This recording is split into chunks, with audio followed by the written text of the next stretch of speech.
그녀는 다 계획이 있다. 히가시노 게이고. 다음날 오후 시바타는 퀸 호텔에 찾아가 사체 발견 당사자인 지배인을 만났다. 도쿠라라는 이름의 지배인은 40이 넘은 마른 체형의 남자였다. 그 사건은 이미 해결된 거 아닌가요? 도쿠라는 명백히 영업에 방해가 된다는 눈치였다. 잠깐 몇 가지만 확인하면 돼요. 시바타가 말했다. 확인이라는 말은 정말로 편리하다. 다시 한번 203호 현장을 살펴봤으면 합니다. 그 방은 아직 그대로겠죠? 그건 그렇지만... 도쿠라는 잠시 생각해보더니 이윽고 체념한 듯 고개를 끄덕였다. 알겠습니다.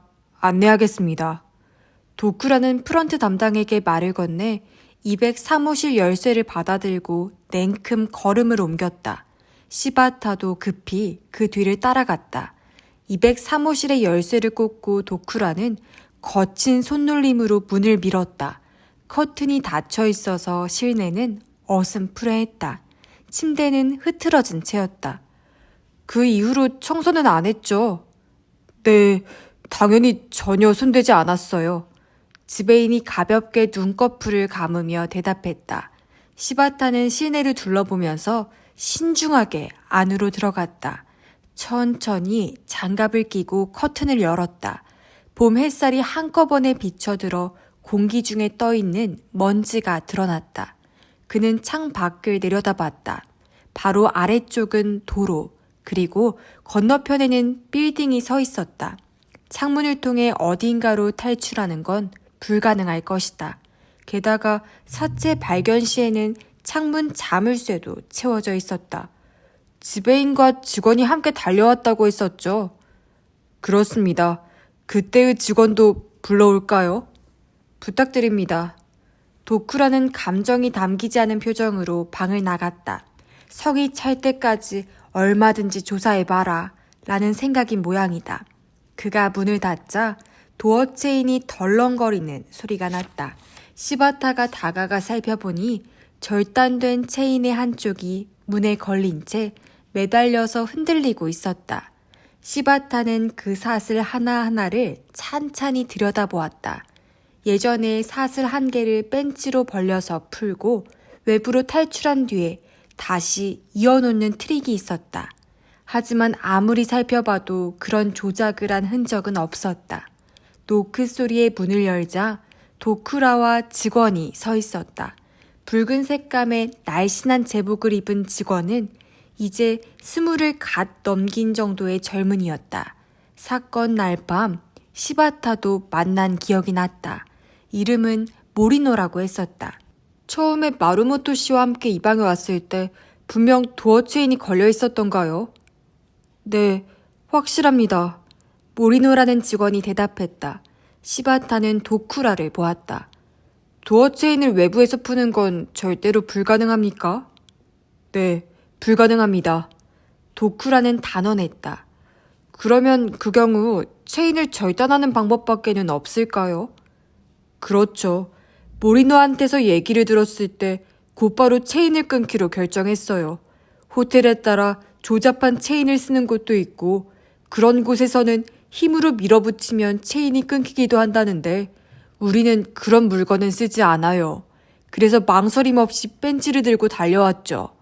도쿠라는 콧구멍을 벌름거리며 이 호텔의 안전성을 강조하는 모습이었다. 그 벤치 말인데요. 그걸 항상 비치해 두는 거예요? 그것 말이죠. 도쿠라가 의기양양한 얼굴로 뒤를 이었다.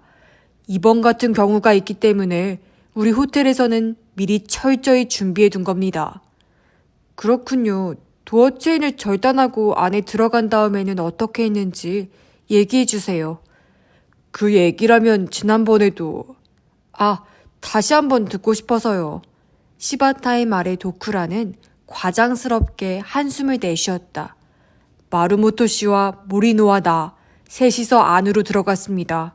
처음에는 한동안 다들 꼼짝을 못하고 멍하니 서 있었어요. 그러다가 마루모토 씨가 경찰에 연락해달라고 해서 내가 저 전화를 썼습니다. 도쿠라는 두 개의 침대 사이에 놓인 전화를 가리켰다. 그리고 당신은 1층에 내려갔었다고요? 시바타가 이번에는 모리노에게 물었다. 그렇습니다. 마루모토 씨가 반비 뱅퀴 사람이 아직 호텔에 있을지도 모르니까 찾아봐 달라고 해서. 그렇다면 그 시점에 이 방에 남아있던 사람은 마루모토와 도쿠라 뿐이다. 게다가 도쿠라는 전화를 걸고 있었다. 시바타의 시선이 욕실로 향했다. 그곳에 범인이 숨어 있었고 마루모토가 그를 도주하게 해줬을 가능성은 없을까? 잠깐 부탁드릴 게 있어요. 시바타는 도쿠라에게 말했다. 그때 했던 대로 전화를 걸어보시겠어요? 그냥 신용만이라도 좋으니까요. 도쿠라는 마뜩지 않은 표정인 채 침대 사이로 들어가더니 수화기를 집어들었다. 시바타는 그 옆으로 다가가 이번에는 모리노에게 말했다. 욕실로 들어가 문을 최대한 살짝 열고 나와봐요. 모리노는 고개를 끄덕이고 욕실로 들어갔다. 잠시 뒤 나가도 돼요? 라는 목소리가 들려왔다. 나와도 좋다고 시바타가 지시했다. 달깍 하는 소리와 함께 천천히 문이 열렸다. 시바타는 맥이 빠졌다. 안타깝게도 도쿠라가 선 위치에서 너무 뻔히 보였다. 게다가 애초에 욕실 문이 달깍 열리는 소리로 금세 알아차릴 것이다. 그런 위험한 도박은 할 리가 없다. 이제 됐어요? 수화기를 든 채 서 있던 도쿠라가 퉁명스럽게 물었다. 네, 라고 반쯤은 딴 생각을 하면서 시바타는 대답했다. 분명 뭔가 트릭이 있을 것이다. 동서고금 밀실 트릭이라고 하면 수없이 많은 것들이 등장했다. 그중 하나를 사용한다면 이 정도의 밀실은 식은 죽 먹기일 텐데. 뭔가 트릭을 썼다면 분명 그 흔적이 남아있어야 해. 하지만 그런 건 하나도 나오지 않았어. 그건 왜지? 흔적이 남지 않은 트릭인가? 흔적. 시바타는 문 옆으로 달려갔다. 그리고 도어 체인을 들여다보았다. 도쿠라 씨, 체인을 자를 때 나온 파편이 없는데요? 그건 어디에 있죠? 어디냐니, 그야 경찰서에서 가져갔죠. 조사한다면서. 아, 참 그렇지. 시바타는 고개를 끄덕였다. 그러고도 몇 번이나 고개가 위아래로 움직였다. 그래, 알겠네. 그렇게 된 건가? 그런 수법을 쓰다니. 대단한걸. 범인, 마루모토 본인이거나 마루모토의 공범은 역시 아까 생각했던 대로 벤치 등을 사용해 사슬 하나를 벌려 밖으로 나가고 그 다음에 다시 한번 그 사슬을 이어둔 것이다. 하지만 그대로는 벤치에 흔적이 남아버린다. 그래서 나중에 벤치를 쓸 때 그 사슬 부분부터 절단했다. 그러면 트릭의 흔적은 사라진다. 생각해보니 벤치로 도어 체인을 절단한 사람은 마루모토 자신이라고 이야기했었다. 다만 이 추리에도 문제점이 있었다. 그런 상황이 되었을 때 이 호텔에서는 반드시 벤치를 사용한다는 것을 미리 알고 있었어야 한다. 도쿠라 씨, 벤치를 항상 준비해둔다고 하셨는데 지금까지 그걸 사용한 적이 있었습니까? 있었죠. 도쿠라가 대답했다. 반년쯤 전이었는데 아무리 기다려도 체크아웃을 안 하는 고객이 있었어요.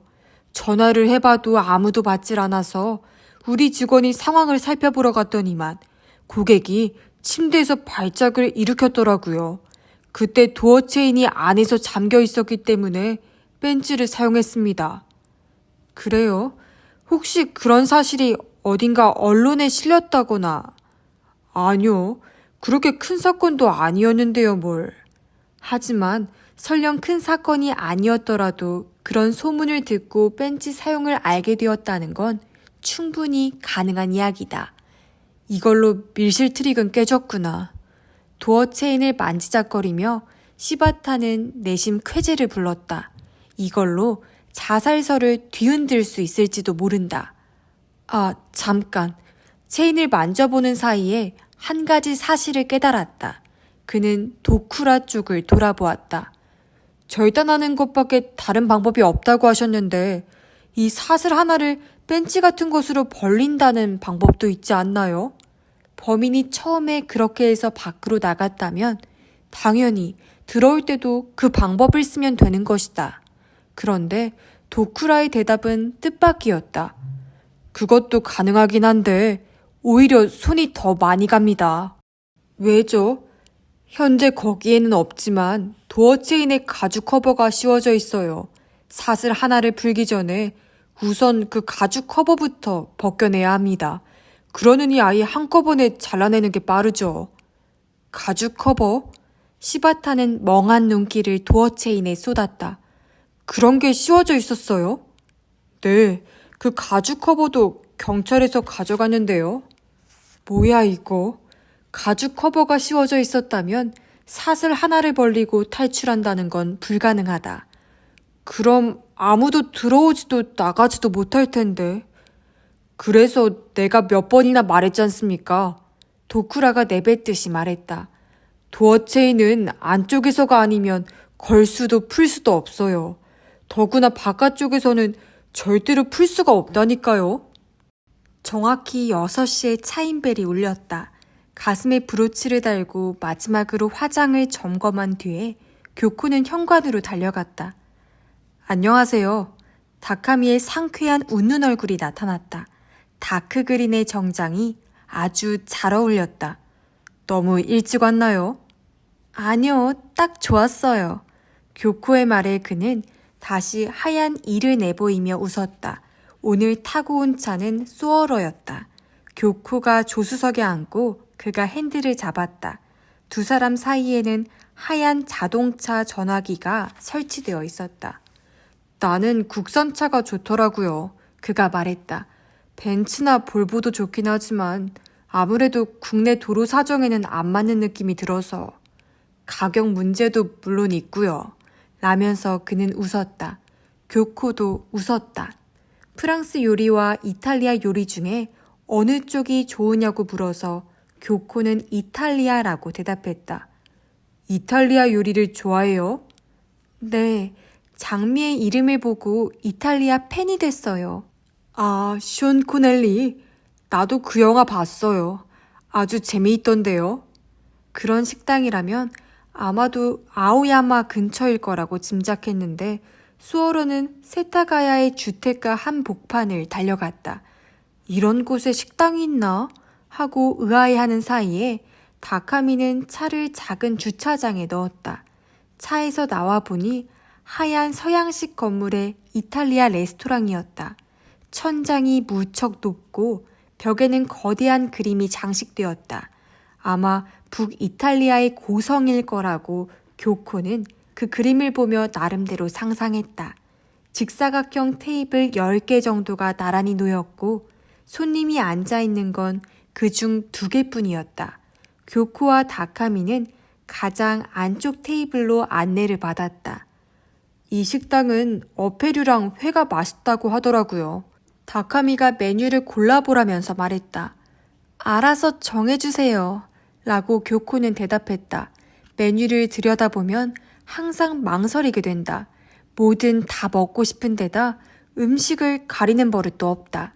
그렇게 다카미가 적당히 주문을 했다. 와인도 시켰는데 음주운전을 하게 되는 게 아닌지 은근히 걱정스러웠다. 지난번 일은 그 뒤에 어떻게 됐어요? 웨이터가 나간 뒤 다카미가 물었다. 지난번 일이라니 하고 어리둥절했지만 곧바로 에리 얘기라는 걸 알았다. 잘은 모르지만 자살일 가능성이 높은 모양이에요. 그렇군요. 다카미가 그 순간 먼 곳을 바라보는 눈빛이 되는 것을 교코는 눈치챘다. 그녀가 지그시 지켜보자 퍼뜩 정신을 차린 듯한 표정을 보이더니 그제야 웃는 얼굴로 돌아왔다. 교코 씨는 컴패니언 일을 시작한 지 얼마나 됐어요? 대략 말하면 교코는 고개를 갸우뚱하고 헤아려 봤다. 한 3년 정도? 계속 지금 그 회사였어요? 아니요.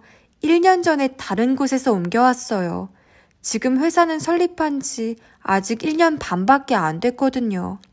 웨이터가 와인을 가져와 두 사람의 잔에 따라주었다. 건배를 했지만 다카미는 살짝 맛을 보는 정도였다. 처음부터 안 마실 생각이었구나 하고 교코는 마음이 놓였다. 사장 이름이 마루모토 씨라고 했던가요? 교코는 고개를 끄덕였다. 잘 아네? 라고 내심 생각했다. 사체 발견자로 이름이 신문에 나왔기 때문인가? 지금 회사를 시작하기 전에는 어떤 일을 하던 사람이에요? 교코는 고개를 저었다. 그건 잘 모르겠어요. 왜요? 사장님한테 뭔가 문제가 있나요? 아니요. 다카미는 컵을 들어 물을 마신 뒤에 말했다. 상당히 재미있는 사업인 것 같아서 어떤 사람이 운영하는지 궁금했어요. 별로 재미있는 일도 아니에요. 그래요? 하긴 그럴지도 모르겠네요. 오르데브르가 나와서 대화가 끊겼다. 굴을 입에 넣으며 교코는 다카미의 표정을 관찰했다. 이 사람은 오늘 무엇 때문에 나를 만나자고 한 걸까? 식사 중의 화제는 클래식 음악과 고전 발레에 집중되었다. 벼락치기로 공부하고 온 교코로서는 바라던 바였다. 다만 그가 발레에까지 관심이 있다는 건 미처 생각하지 못했다. 프리마돈나 모리시타 요코 씨는 역시 대단해요. 요즘 한창 궤도에 올랐다고나 할까, 완성 단계라고나 할까. 지난번에 백조의 호수를 보고 왔는데 정말 훌륭했어요. 제 산막의 흑조에서 32번의 턴을 발끝 위치가 거의 밀리는 일 없이 해내더군요. 잘 알지 못하는 이런 화제가 나올 때 교코는 방실방실 웃으며 고개를 끄덕여준다. 머릿속에서는 발레책도 사야겠구나 하고 생각했다. 그가 다시 사건에 대한 이야기를 꺼낸 것은 식후에 에스프레소 커피가 나왔을 때였다. 그나저나 지난번에는 깜짝 놀랐죠. 그때도 이렇게 교코 씨와 커피를 마신 뒤였는데. 다카미는 맛있다는 듯 커피잔을 들여다보며 말했다. 그 에리 씨라는 분도 뭔가 고민거리가 있었던 모양이죠. 교코 씨한테 그런 얘기를 한 적은 없었어요? 아니요, 전혀. 그렇습니까? 에리 씨와는 오랫동안 알고 지낸 사이였어요? 3개월 정도였어요. 에리는 그 전에 로열 뱅퀴 소속이었거든요. 이런저런 제약이 너무 많아 그만두었다는 것. 나고야 출신이라는 것을 교코는 덧붙였다.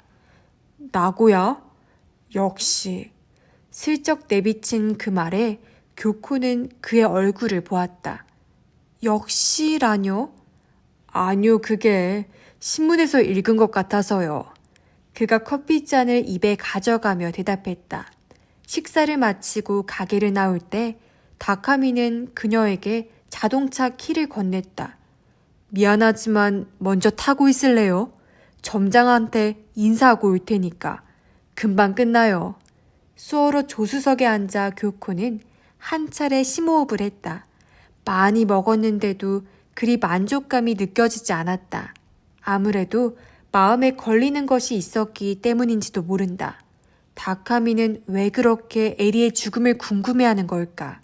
그와는 아무 관계도 없는 일일 텐데. 아니면 단순히 자신이 예민하게 받아들인 것이고 그로서는 둘 다 아는 핫한 화제를 꺼낸 것뿐일까? 그렇다 쳐도 식사 중에 자살 이야기를 꺼내는 건 아무래도 좀 이상하다. 그런 생각을 하는 참에 돌연 차 안에 전화가 울렸다. 교코는 펄쩍 뛸 듯이 놀랐다. 다카미는 아직 나타나지 않았다. 교코는 괜히 원망스러워서 그 전화를 흘겨보았다. 하필 이럴 때 울릴 게 뭐람? 하지만 만일 그의 가족의 급한 전화라면 어쩌지? 교코가 전화를 받지 않은 것을 나중에 알고서 센스 없는 여자라고 생각할지도 모른다. 그런 여자라면 다카미 슌스케의 아내가 될 자격이 없다고 할지도 모르는데. 전화는 계속 울리고 있었다. 교코는 용기를 내서 수화기를 들었다. 전화를 받아주는 것쯤 별일도 아니잖아. 여보세요? 대답이 없었다. 아, 다카미 씨는 지금 거기까지 말했을 때였다. 교코의 귀에 뭔가 들려왔다. 소음인가? 사람 소리인가? 교코는 수화기에 귀를 바짝 댔다. 그것은 흐느껴 우는 소리였다. 전화 너머에서 누군가 울고 있었다. 그것은 깊고 음울한 슬픔에 휘감긴 듯한 소리였다. 하지만 다음 순간 그것은 웃음소리로 바뀌었다. 어딘가 고장난 듯한 이상한 웃음이었다. 하지만 여기서도 역시 몹시 어두운 슬픔이 느껴졌다. 교코는 급히 수화기를 내려놓았다. 온몸에 오싹 소름이 끼쳤다. 심장 박동이 빨라지고 호흡도 흐트러졌다. 얼굴에서 핏기가 가시는 것 같았다. 뭐지? 방금 그 소리는? 하얀 수화기를 노려보며 교코는 자신의 가슴을 쓸어내렸다. 그리 추운 날씨도 아닌데 온몸에 피가 얼어붙는 느낌이었다. 그때 톡톡 소리가 나서 그녀는 작은 비명을 올렸다. 돌아보니 다카미가 창 유리를 두드리고 있었다. 휴 하고 안도하며 그녀는 도어록을 풀었다. 미안해요. 그가 사과하면서 차에 올랐다. 어때요? 제법 괜찮은 레스토랑이었죠. 가격도 부담스럽지 않고. 아, 내 얼굴에 뭔가 묻었습니까? 아니요. 교코는 고개를 저었다. 저녁 잘 먹었습니다. 다음에는 프랑스 요리를 잘하는 곳을 소개하죠. 맛있는 와인을 종류별로 구비한. 말을 끄는 것은 다시 전화가 울렸기 때문이다. 그가 얼른 수화기를 들고 귀에 댔다. 네, 다카미입니다. 그의 얼굴이 순식간에 심각해지는 것이 느껴졌다. 조금 전에 그 소리다. 라고 교코는 확신했다. 나야. 다카미가 말했다. 응, 잘 자. 그것뿐이었다. 그는 아무 일도 없었던 것처럼 수화기를 내려놓고 차의 엔진을 켰다. 하지만 사이드 브레이크를 풀다가 갑자기 뭔가 생각난 것처럼 교코 쪽을 보았다. 혹시 전화 받았어요? 나지막하게 가라앉은 목소리였다. 아니요. 교코는 순간적으로 고개를 저었다. 하지만 자신이 생각해도 한심할 만큼 서툰 연기였다. 다카미는 시선을 앞으로 돌리고 천천히 차를 출발시켰다. 그리고 한참 동안 입을 열지 않았다. 수많은 차량이 오가는 모습을 바라보며 교코는 조금 전에 전화에 대해 생각했다. 그건 대체 무엇이었을까? 하지만 먼저 그 이야기를 꺼낼 순 없었다. 물어보면 안 될 듯한 뭔가가 다카미의 옆 얼굴에서 배어나왔기 때문이다. 다음에 또 만나고 싶군요. 교코의 원룸에 도착했을 때 그가 말했다. 무슨 목적으로 만나려는 거냐고 묻고 싶었지만 교코는 꾹 참고 고개를 끄덕였다. 목적이 어떻든 상관없다. 일단 자주 만나다 보면 기회도 생길 것이다. 네, 다음에는 제가 직접 요리해서 대접해드릴게요. 마음 먹고 말을 꺼냈다. 솔직히 요리에는 자신이 없다. 오, 기대되는데요. 다카미가 웃으면서 응했지만 곧바로 진지한 얼굴로 돌아와 다짐하듯이 말했다. 정말로 꼭 다시 만나요. 악수를 하고 두 사람은 헤어졌다. 멀어져가는 수어러의 미등을 배웅하고 교코는 자신의 원룸으로 향했다. 집에 들어가기 전에 시바타의 현관문을 두드렸다. 부르퉁한 굵은 목소리가 나고 문이 열렸다. 어떻게 왕자님과의 만남은 잘 됐어요? 그는 교코의 얼굴을 보자마자 말했다. 무승부라고나 할까요? 그런 영문모를 대답을 하고 교코는 꾸벅 고개를 숙였다. 오늘 미안해요. 덕분에 아주 좋은 시간을 보냈어요. 고맙다는 인사라도 하려고 잠깐 들렀어요. 뭘 인사식이나. 이사가 아직도 안 끝난 것 같네. 교코는 목을 길게 빼고 안을 들여다보았다. 아직도 박스들이 쌓여 있었다. 그나마 스테레오는 세팅을 했는지 음악 소리가 들려왔다. 정말로 프린세스였다. 잠깐 들어가도 돼요? 그러시죠. 앉을 자리 정도는 있으니까. 안으로 들어가 보니 정말로 앉을 자리 정도밖에 없었다. 어중간하게 짐을 꺼낸 이삿박스가 비좁은 공간을 다투며 늘어섰다. 싱크대는 설거지거리가 산더미고 쓰레기통은 컵라면 빈 용기로 넘쳐났다. 이래도 언젠가는 제대로 방이 되나요? 교쿠는 되도록 깨끗한 박스를 골라 그 위에 앉았다. 그런 심한 말씀을. 나도 힘들다고요. 시바타는 부엌의 냉장고를 열더니 캔맥주 2개를 꺼냈다. 그리고 박스를 피해가며 교코 앞으로 다가와 하나를 그녀에게 내밀었다. 고마워요. 라고 교코는 말했다. 실은 오늘 교코 씨 회사에 다녀왔어요. 시바타가 캔의 마개를 칙 당겼다. 어머, 나 때문에 일부러 간 거예요?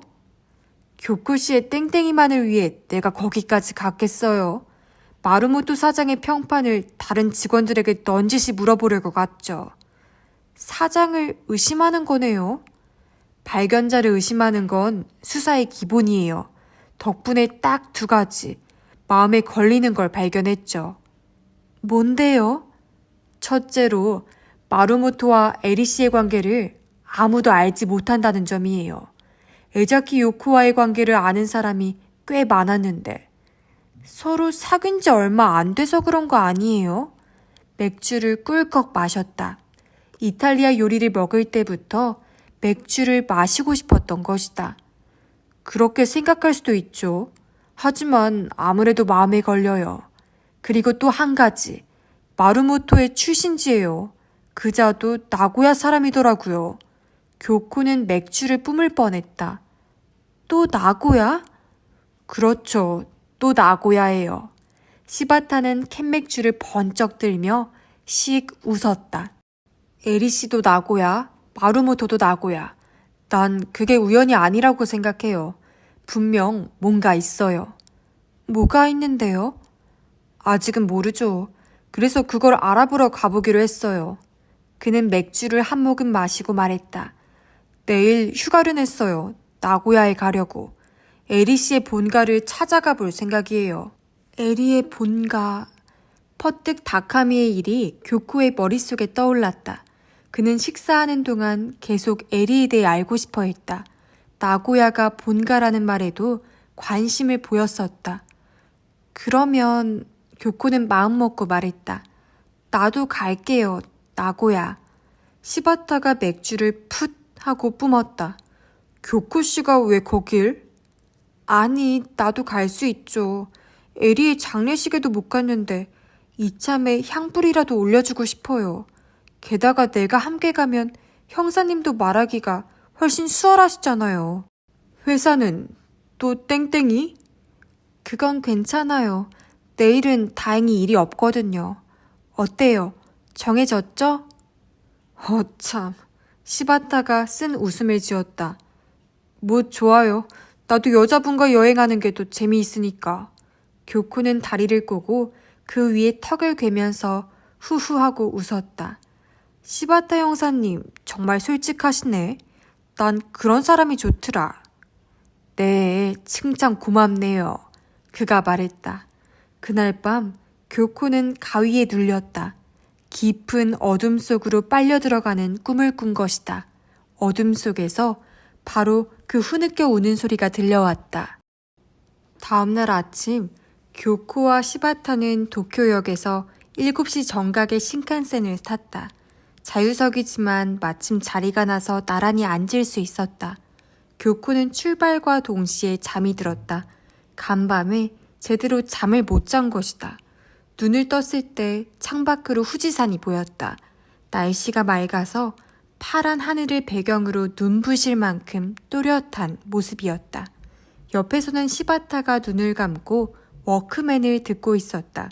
잠들지 않았다는 증거를 보여주듯이 다리로 리듬을 타고 있었다. 교코가 부스럭부스럭 움직였기 때문이리라. 그가 천천히 눈을 떴다. 더 자도 돼요. 뭘 듣고 계세요? 미국 가수 티파니요. 나도 듣고 싶은데. 그러자 시바타는 자신의 이어폰을 빼내 교코의 귀에 꽂아주었다. 그리고 재킷 안주머니에서 작은 수첩을 꺼냈다. 경찰 수첩은 아니었다.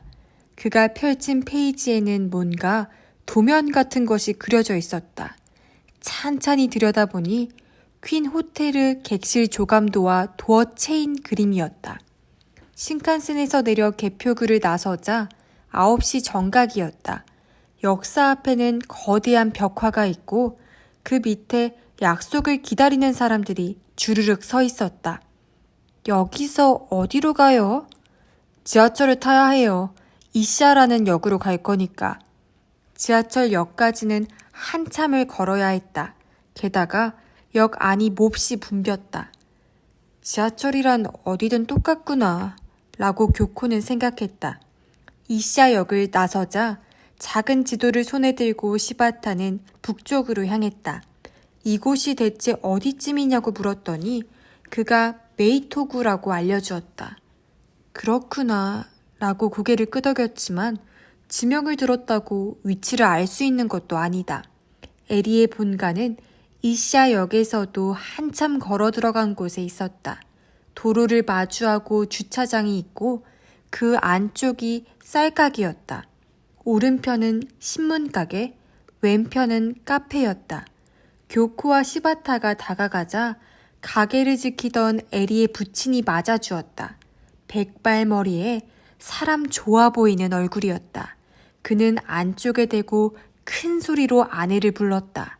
두 사람이 자기소개를 했다.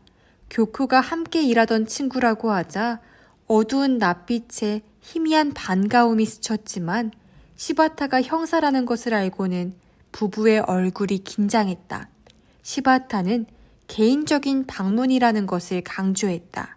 그 뒤에 불단 앞으로 안내를 받아 우선 나란히 향불을 피웠다. 부부는 교코에게 연달아 에리에 대한 것을 물었다.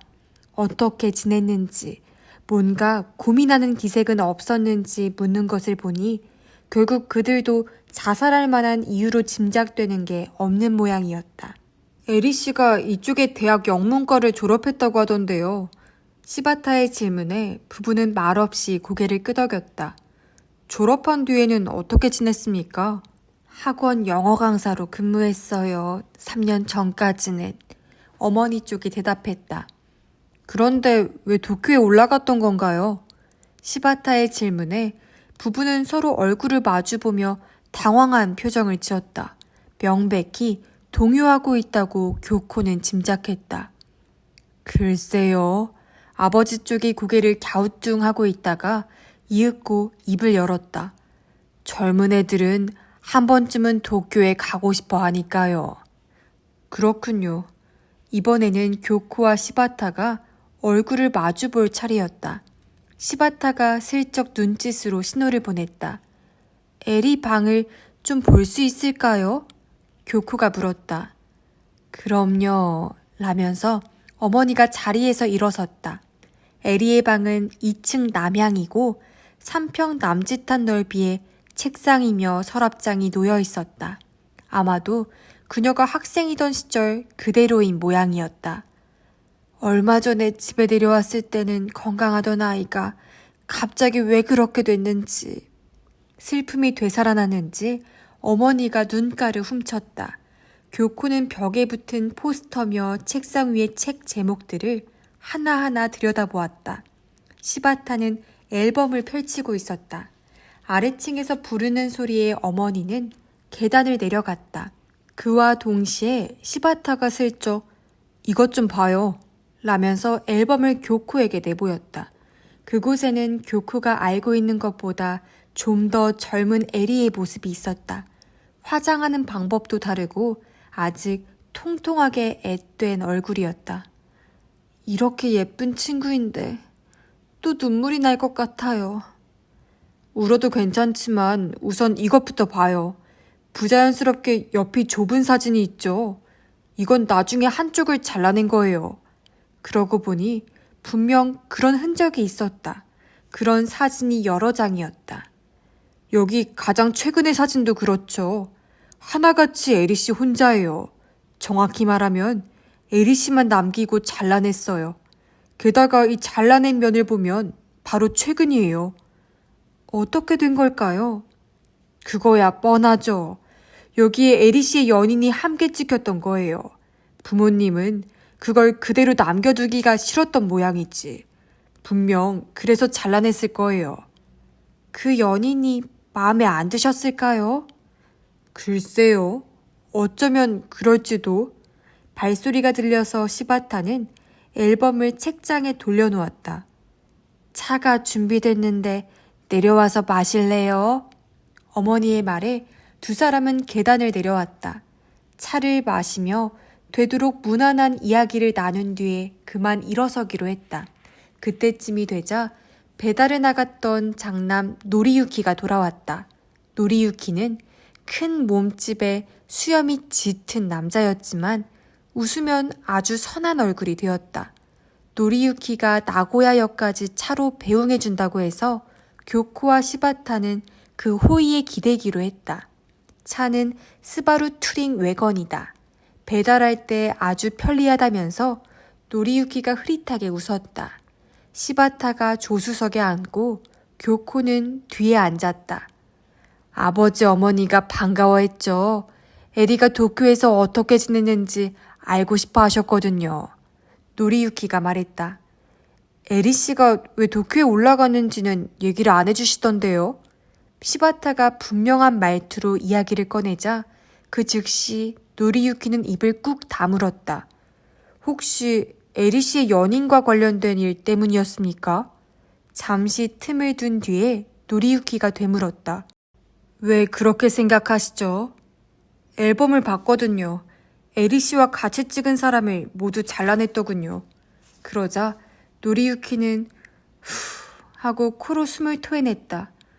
그러지 말라고 몇 번이나 말씀드렸는데 남들이 보면 도리어 이상하게 생각할 게 아닙니까? 그래도 부모 입장에서는 그자의 사진을 그대로 남겨두기가 힘드셨겠죠. 자세히 얘기 좀 해주시겠습니까? 시바타가 그의 옆 얼굴에 대고 말했다. 그는 묵묵히 핸들만 돌렸다. 화가 지망생이었어요. 잠시 뒤 노리유키가 입을 열었다. 뭐가 그렇게 좋은지 에리가 그 녀석에게 푹 빠졌어요. 결혼하고 싶다고 했죠. 아버지 어머니는 반대했지만. 지금 어디 있어요 그 사람은? 노리유키가 다시 침묵했다. 이번에는 상당히 길었지만 시바타도 교코도 참을성 있게 기다렸다. 이윽고 그가 말했다. 죽었어요. 네? 시바타와 교코는 동시에 놀란 소리를 냈다. 죽어버렸어요. 노리유키가 내뱉듯이 다시 말했다. 에리는 그 충격 때문에 그자를 잊으려고 도쿄에 갔던 거예요. 이 정도로만 해주시죠. 더 이상은 말 못하겠네요. 어쩌다가 어딘가 아팠던 건가요?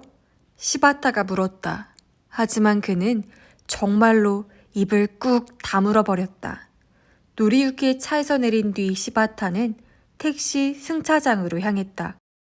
아, 잠깐, 어디 가려고요? 따라와 보면 알아요. 시바타는 택시에 타자마자 운전기사에게 물었다. 주루마이 공원 옆에 진보학원 아세요? 역의 북측에 있는 그 학원이냐고 운전기사가 확인하자 아마 그럴 거라고 대답했다. 거기가 에리가 전에 다니던 직장이에요? 교쿠가 물었다. 에리 씨의 책상 위에 진보학원이라고 인쇄된 책받침이 있었어요. 그래서 여기다 라고 찍었죠. 역시나 형사님은 다르시네. 교코는 감탄했다. 교통량이 많은 큰 도로 옆에서 택시가 멈췄다. 길 양쪽으로 빌딩이 줄줄이 늘어섰다. 그 속에 진보학원이라는 유난히 큰 간판을 내건 건물이 있었다. 건물 안은 숨을 죽인 것처럼 괴괴했다. 들어가서 오른편이 유리벽의 사무실이었다. 안쪽은 강의실이고 지금도 수업이 진행되는 것 같았다. 시바타가 사무직원과 뭔가 이야기를 나누는 동안 교코는 학원 팸플릿을 들여다보았다. 초등학생, 중학생, 고등학생 코스와 재수생 코스라는 것이 있었다. 시간별로 상당히 빡빡하게 짜였다. 이런 곳에서 강의를 했던 걸 보면 에리의 영어 실력이 상당했던 모양이다. 영어 잘하고 용모 단정하면 도쿄에서도 어렵지 않게 컴패니언이 될 수 있는 것이다. 시바타가 돌아왔다. 에리 씨와 친했던 선생님이 지금 강의 중이라네요. 30분쯤이면 끝난다고 해서 그때까지 기다리기로 했어요. 그럼 그때까지 산책이나 할까요? 교쿠가 제안했다. 지루마이 공원이라는 곳에 가보고 싶은데. 그 전에 점심부터 먹죠. 길 건너편에 기시맨 식당이 있던데. 눈도 빠르시네요. 어느 틈에 그런 것까지. 오늘은 이래저래 칭찬받는 일이 많은데요. 그 식당은 오래된 전통 가옥을 본뜬 구조로 앞쪽에는 물레방아가 돌고 있었다. 점심을 먹기에는 조금 이른 시간이어서 가게 안은 한산했다. 4인용 테이블에 마주 앉아 기시맨과 기시맨 정식을 주문했다. 정식은 야채, 생선, 고기 등을 채 썰어 한데 넣고 지은 영양밥인 고모 쿠메시가 딸려 나왔다. 어떻게 생각해요? 교쿠가 물었다. 뭘요? 에리의 연인 얘기 말이에요. 아까 그 오빠 얘기로는 에리의 부모님이 왜 그토록 그 사람을 싫어했는지 알 수 없었잖아요. 게다가 어쩌다 세상을 떠났는지도 말을 안 하고. 뭔가 이상해요. 그렇죠. 아주 이상해요. 시바타는 이쑤시개로 테이블 위에 뭔가 쓰고 있었다. 혹시 그 사람이 이상한 병에 걸렸었다거나. 퍼뜩 생각나서 교코는 말해봤다. 이상한 병이라뇨? 시바타가 얼굴을 들었다. 그런 걸 꼭 숙녀의 입으로 말해야겠어요? 교코는 찻잔을 들었다. 차가 맛있었다. 아니, 그건 아니에요. 병으로 사망했다면 그렇다고 말하면 되고 병명은 적당히 지어내면 될 텐데. 하긴 그렇겠네요. 아, 경찰에서는 에리의 이쪽에서의 행적 조사는 안 했어요? 그렇게 자세히는 조사를 안 했어요. 이번 사건은 아무래도 에리 씨와 마루모토의 관계에만 집중했거든요. 에리 씨가 나고야에서 어떻게 지냈는지 그런 건 거의 관심이 없었죠. 자살이라고 판단했다면 더욱더 그럴지도 모른다고 교코는 생각했다. 아, 드디어 나왔네. 진짜 배고팠는데. 기시맨 정식을 마주하고 시바타는 얼굴이 환해졌다. 다시 학원에 돌아가 응접실에서 도미 준코라는 여자 강사를 만났다. 준코는 30살 전후로 강사라기보다 침착한 주부 같은 인상이었다. 그녀는 에리의 죽음을 일단 알고는 있었다. 아이치 현경수사원에게 들었다고 했다. 최근에 에리를 만났느냐고 묻더라고요. 학원을 그만둔 뒤로 한 번도 못 봤고 연락도 없었다고 대답했어요. 실제로도 그렇습니까? 시바타가 물었다. 네, 그렇죠.